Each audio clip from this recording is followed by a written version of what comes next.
The return of Longshot once again meant that time and resources were taken away from developing and improving upon other aspects of the game. There's nothing wrong with the title attempting to create more diversity across its game modes, especially games like Madden that have been ridiculed over the years for the series' failure to deliver a more than mediocre football experience, and its failure to emulate the quality of the older games, which is an unfortunate trend of modern gaming companies now that put so much emphasis on the monetization of their games after the base price that the base game itself often ends up not reaching its full potential. Other than graphics, most people hold the sentiment that Madden has been in a steady decline. Most Madden gamers not a part of the casual scene nowadays find themselves unsatisfied, only continuing to support the game and tolerate its shortcomings because of EA's monopoly on the NFL license, and other studios failing to produce football games to stimulate the market and compete with EA on a level that would force EA to create better football games. One of Madden's biggest flaws is its lack of content. Sure, Ultimate Team is supported greatly by the dev team, but that's because of how successfully EA has been able to monetize it. Modes that offer EA no extra source of revenue are neglected. So when it was announced that EA would be releasing Madden's first story mode in Madden 2018, fans of the series who were longing for that same quality and depth they believe the games once held were excited. Unfortunately, Longshot fell short of what fans' expectations of a Madden story mode would be like. Many imagined something along the lines of NBA 2K's career mode, but were given a mode that felt like the devs from Telltale decided to collab with EA for Longshot. Although I do have my biases towards Longshot and Madden as a whole, I will try to be as fair as I can during this review. Got it, coach. Go. There's a difference between a career mode and a story mode. I used to assume they were the same things, but Longshot made this extremely evident that this wasn't the case. There's a difference between watching a movie and playing a video game, and that's control. Part of what makes gaming so popular is that it can entertain you like a movie, but it can offer you great immersion by giving you player agency. When you get to decide how things play out, it only enhances your experience. Longshot 1 attempted to offer some player agency, it wasn't in great detail, but the few choices you were given affected your draft stock, which had an impact on how your playthrough ended, which is why my friends and I had different endings after our own individual playthroughs. One of my biggest pet peeves with Longshot's sequel is that it makes the choices we made at Longshot 1 completely irrelevant. Nothing that I chose as a player had a true effect on the overall story. If you're gonna give players a choice, at least make that choice matter, otherwise it just feels like a gimmick only put there to give players the illusion that what they do matters. Also, generally, when you make a sequel to something, you want to build and improve upon what the original had to offer. Longshot 2 did the opposite. When it came to building on the player agency in the first mode, they just completely got rid of it. I honestly cannot recall any instances where I had the ability to affect the direction of the story in any way. The only choices I remember making were occasionally, maybe like twice, having the option to define my coach in practice at the start and change the play, and even after messing up that play, it didn't really affect my chances of making the roster. The only other choice I remember was at the end of the game when an interviewer asked Devin Wade which quarterback in the NFL he wanted to most be like. What people wanted out of a Madden story mode was the option to create and customize their own unique story, and EA was completely aware of this. But if you're going to give us a forced narrative, at least compromise and let us affect the direction of that narrative in cool ways. It honestly felt like nothing I did actually mattered because I was forced on a narrative that just didn't feel right. What also aggravated me was not having the ability to go for it on 4th and short in the red zone during the games, especially during the games where we needed to score. The game would just tell you to restart the drive, which was extremely frustrating. This was even more frustrating on the drives that the game doesn't allow you to restart and just takes away from the immersion.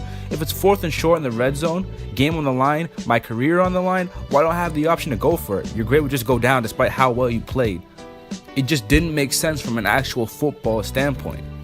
Lastly, the whole segment of Colt Cruz getting a shot to play in an NFL game was cool until you find out that your 5 receptions and touchdown in the red zone didn't matter because they cut you regardless.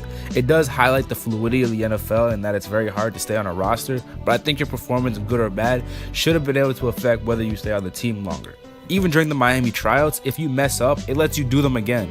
In conclusion, the lack of overall control just made playing Longshot feel like a long solo challenge for Ultimate Team rewards. I'll basically address this in the last point, but to summarize, the lack of control of the story made the game mode less interesting and kind of pointless. But if we ignore that and just judge Longshot based purely on the story from the viewer standpoint and not a gamer standpoint, I still disliked it.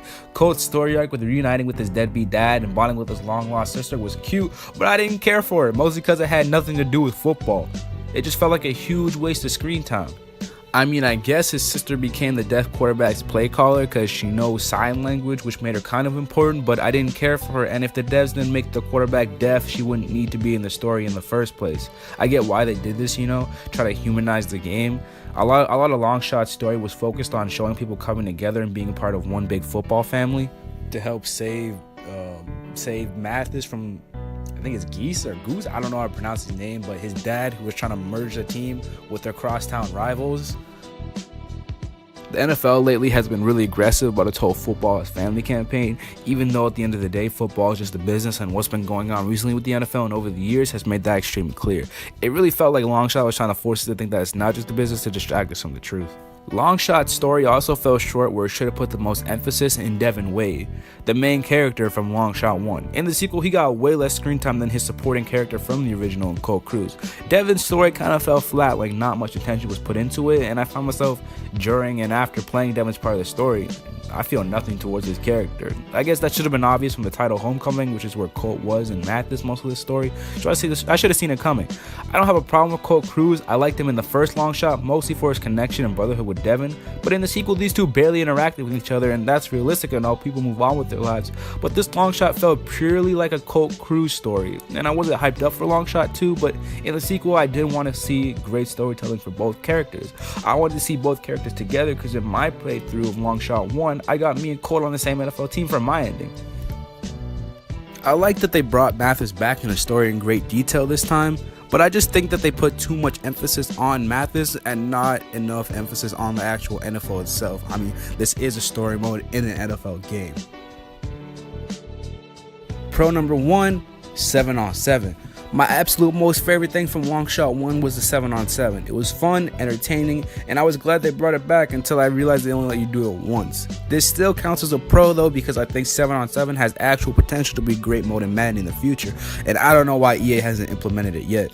Pro number 2, voice acting. What Longshot 2 lacks in story and our ability to control it, it slightly redeemed itself with the voice acting, which made some of the more drawn out cutscenes that I didn't care about way more entertaining. Whoever's in charge of voice actor acquisition did a great job. Devin Wade's voice actor just sounds so natural when he talks. You know, all the conversations from the story just sounded so genuine and real. Except that one with Tom Brady at the end that sounded like they recorded in a hallway bathroom during lunch. It just sounded awkward and weird. Good game, Devin. Way to play, man. I'm so impressed. Keep it up. You got a great career ahead of you. Good things happen to good people. Hey, I appreciate that, Tom. I love watching you play, man. You too, man. All right, take care. Pro number 3, story. I know I'll put story in the cons, but it wouldn't be right if I didn't highlight the best moments from the story. The first being the one-on-one conversation Devin had with the quarterback coach. I think if I'm being honest, this was the only scene that actually moved me on an emotional level. I really felt for the coach and what he was going through. The other best part of the story was the parallel they created with the old Mathis head coach and Devin's quarterback coach in the NFL.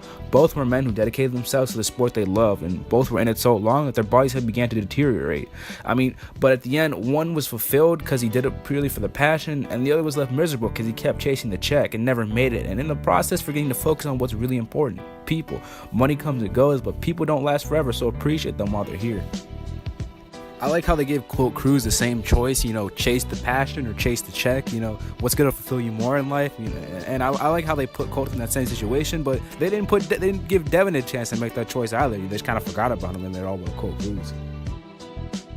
Pro number 5, gameplay. This year Longshot focused way more on gameplay, which was a big complaint about Longshot 1, that we really only got to play one game and we really never got complete control over it because there were scripted scenes during. I still would have liked the ability to play more games this year, but I still feel like we got thousands of times more actual football out of it than last time. Like I said, there could have been a lot more, but it's something.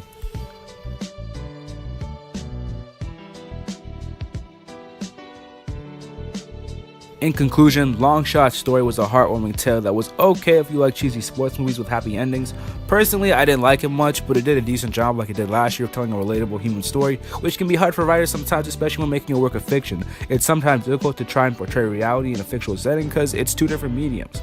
Colt Cruz's choice to go to the Dolphins and chase his dream on the bread instead of staying in Mathis with his sister with abandonment issues and helping to save the team from a mediocre season and take over the coaching job for the dying coach who asked him to do so on his deathbed is the exact same choice I would have made, bro. Go get your bread, Colt. I support you. Despite all this, overall, I was still disappointed at the end of my playthrough. At the end of the first long shot, I actually cared about the after credits where it said what happened to everybody. This time, I felt nothing and didn't care. The lack of user control just made me not interested in the subpar story. I do applaud Madden for taking strides to add more depth to their game, and I hope they listen to fans and give us the career mode that we want. Let us create our characters, let us play in high school, make fake colleges for us, and let's work our way to the NFL. Let us play in the NFL for more than 3 scripted preseason games and 2 scripted regular season games. When it comes to my recommendation, if you didn't like the first one, you're not missing out on anything in the second. The only real reason to play it is for the Ultimate Team rewards. And if you have nothing else to do, I guess. This has been Ray Power from FTS. Peace out.